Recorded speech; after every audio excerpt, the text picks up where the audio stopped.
Hey everybody, welcome to another edition of The Split, a young adult book review podcast for readers and writers. I'm Bryan Cohen, author of the Ted Saves the World series. That's Robert Scanlon of the Dreamer Chronicles. How are you doing today, Robert? I'm doing mighty fine, thank you, Bryan. Down here in Australia, where we're miles away from you, it's Yes. a beautiful, sunny and hot morning. So, Whew, yeah, I'm doing jealous. The polar vortex just hit Chicago, so it was 59 degrees yesterday. It's 30 degrees Fahrenheit today. So, yep, cold. Is that the book we're reviewing this week? The Polar Vortex. The polar vortex. Chicago. It should be. We should write that book. Chicago would eat it up. What we are reviewing today is If I Stay by Gail Forman. This was recently a movie starring Chloe Moretz. I haven't seen the movie, but I loved this book. I'm going to describe what this book is about in case you guys don't know.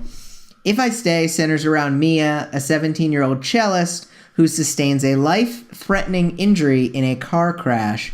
As doctors operate on her, a ghostly version of herself looks down on what her life will become if she decides to stay alive. What a hook. I mean, great hook in this book. And I said when a book has a sequel, and If I Stay has a sequel, where she went, and when a book has a sequel, I tend to judge the first book by how quickly I start and finish the second book. And it took me 24 hours to start and finish the second book in this series. Oh, wow. I loved it. What did you think about it? Some brief thoughts. I also loved it too, Bryan. And by the way, that was no spoiler that you gave away there. That's the hook is First chapter. In the first chapter, yeah. Look, I loved it. I think it's an extraordinarily difficult story to tell because so much is told via flashback. Mm-hmm. I know before on the show we've spoken about use of tenses. And interestingly in this book, all of the moments where she's the ghost, if you like, or the kind of whatever it is, the entity that's caught between, she speaks in present tense using first person, and yet all of the flashbacks are done in first person past tense, and it's really clever. It's not jarring, and I know we've spoken about how that can be jarring in the past. So it certainly wasn't. It's a beautifully written book. I love the prose. The concept is really interesting, and you as you say, you really want to find out what happens to Mia. Yeah. It's engaging. The characters are well drawn. I also really wanted to know what happened to me. I had to keep reading it faster and faster. I almost cried at the end, which I'm sure is the intention about a book in a book like this. And I mean, as a reader, I think there was a little bit of clunky dialogue. I think that the description is probably Foreman's number one attribute in this versus her dialogue, but the dialogue was still fun. It didn't waver. It didn't not make sense. The characters were consistent in their dialogue throughout. I know I spoke with someone who it could have even been you. I don't remember that the parents were a little too, I don't know, hipster or too eloquent or something like that. Did you have the same experience? Look, I didn't really feel that about the dialogue specifically, and there were a couple of times where it was a little cheesy to me, the interactions between the parents and the children. But I thought that Mia's dialogue herself and her dialogue with Adam was excellent, and her dialogue with her crazy friend as well. I thought it was really well done. It never jarred me, but I do know that if you look at some of the low reviews, which certainly is not mine, I would give this book 5 stars. I loved it, and I actually did cry. Well, there you go. There's such a thing as words on a page that can make a grown adult of my age cry. And so, yeah, I think she's quite a believable character, I think. You can see that there's some soul searching in there. And for those that reviewed it down because the family were too perfect, well, for goodness sake, I mean, they get wiped out in a car crash in the first chapter. And and there is such a thing as a tight-knit, loving family. And what a horrible thing to happen to a tight-knit, loving family. It's not a story about family conflict. It's a story about her and her soul searching and principally a love story, really. Yeah.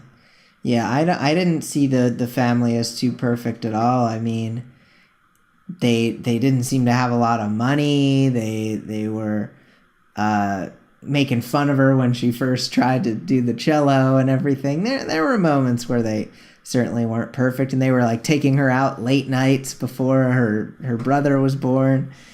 Definitely not the perfect family, but yeah, the dialogue was my only thing, and maybe just the cheesiness hit me a little bit harder. But let's talk about this from a writer's perspective. I think there's a lot to take from this as a writer. You can learn a lot from a book that you don't like Divergent. There's a lot you can learn from a book that's good, and Foreman is great with description. You really feel her world. You really feel it's very sensory writing. The world surrounds you. There's a lot with the sound because of the cello and all the music, and there's a lot of mixing different senses along with that sound. And what did you think about the description and that aspect of it? Well, until you brought it to my attention, I think it just went over my head, and usually that's because it's so good. Yeah. The thing that occurred to me is what a brilliant job she did of writing a ghostly character that still had feelings and interactions with the world, that couldn't interact with her and couldn't see her. Mm-hmm. And the fact that probably the bulk of the story is effectively a retelling of her life through flashback. And that is traditionally not only hard to read because you want the story to advance, you don't want to know what happened in the past, but as a writer to do that without it being boring. Mm-hmm. So unbelievably clever. And to those who say, they felt that Mia was detached, well, for goodness sake, she's supposed to be. She's caught in the afterlife. She's literally detached. She is literally detached. So they're right. And yet to write a character like that and still make it interesting and experience what she's experiencing and put yourself in that position. Wow, what would I do if all I could do was see my family dead on a road somewhere and then just follow my own progress into a hospital? Crazy. Yeah.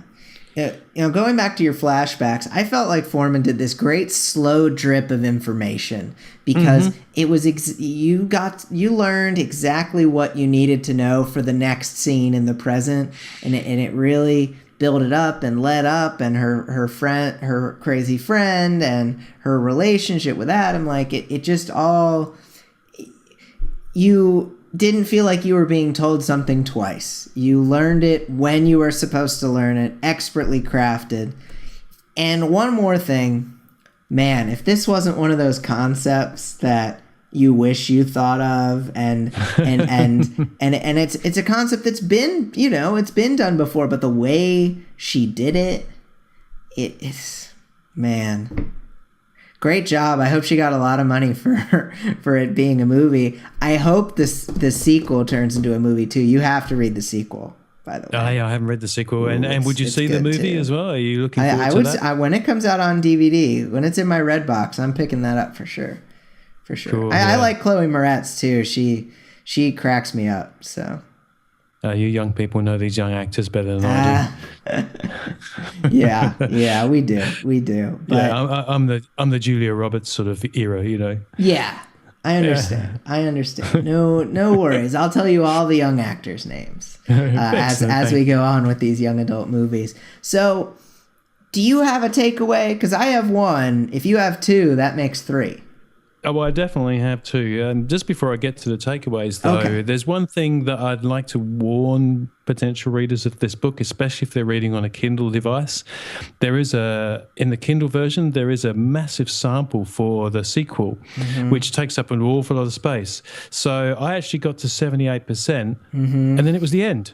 Yeah. And not only is the one fault of this book, I guess, is that it ends very abruptly. But also when you see you're only 78% of the way through, you're expecting that there's a whole lot more story to come. So this chapter ended, I swiped to the next page and it said, author acknowledgements. What? Have I missed something? Yeah, it really does end abruptly. That is the end. Yeah. And whilst you can say there's resolution, it really ends with a giant question as well. So you kind of have to go to the sequel. But for me, it's good enough that I would go there. Yeah. So should I start with my first takeaway? Yes. My first takeaway, and again, this is for both readers and writers, for you to put yourself in this situation. How would you react to such a shocking scenario that one day life is perfect and all you can question is whether you go to some wonderful music conservatorium or not, and then all of a sudden you find yourself caught in the afterlife and your closest loved ones perished? How would you react?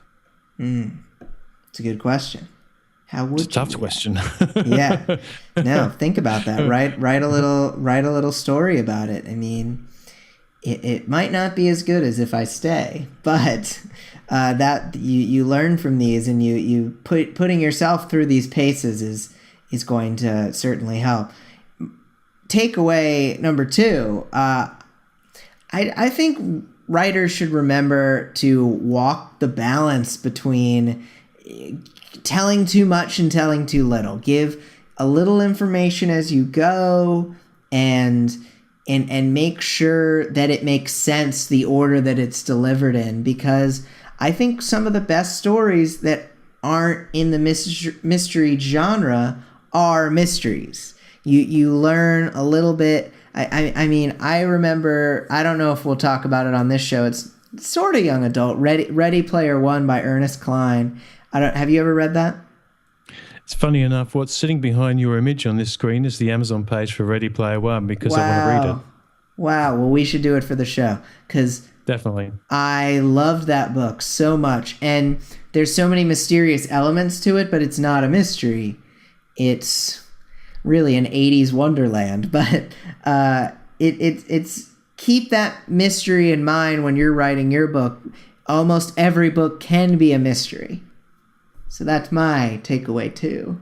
That's awesome. Yeah, I really like that idea that, you don't have to stick to what your genre expects. And it's, after all, it's a mystery that keeps us wondering, well, what happens next? What happens next? What happens next? And often why you see points of view changing between chapters, because, you leave the other cliffhanger of a chapter behind, and then all of a sudden you're reading the next character, and you forget about what happened. It's one of my favorite ways stories are told, for sure. Yeah. Of course. My takeaway is another question both for readers and for writers, and it's a simple one. If you were caught in this situation that Mia is caught in, what would make you stay? What would you stay for? So it's a bit deep, this show, isn't it? So deep. Well, it's a deep book. It's got some really hard family and life and death elements in it. So, of course, it's going to be a little bit harsh, and that's fine. It should be. That's what young adult is. It's the direction it's headed in right now. It's a lot of dark stories, and hey, your brain's in a dark place when you're a teenager. I know. Sometimes mine was. Before we go too long, let me do a prompt of the week, and you can write this out. You can talk it out, put it in the comments, etc. Prompt of the week: If I Stay takes the simple concept of the out-of-body experience coma patient and makes it both emotional and touching. What are 3 cliched concepts you can think of from books, TV, and movies, and how could you take them to the next level in an honest story? I've seen the out-of-body patient before, and this just does it takes it in such a far level. I would love to see what our listeners would do with some other story they've seen 100 times but never in this way before. So yeah, post it in a comment, put it on our website, which we'll have eventually, and when we do, we'll have a link. And just we would love to see what you do with this prompt or either of Robert's takeaway questions.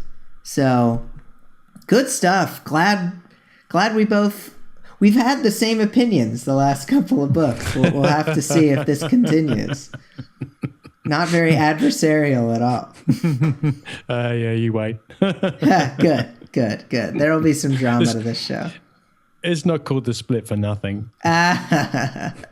Well, good. Bring it on. No. Well, that was awesome. Any last thoughts on If I Stay? No.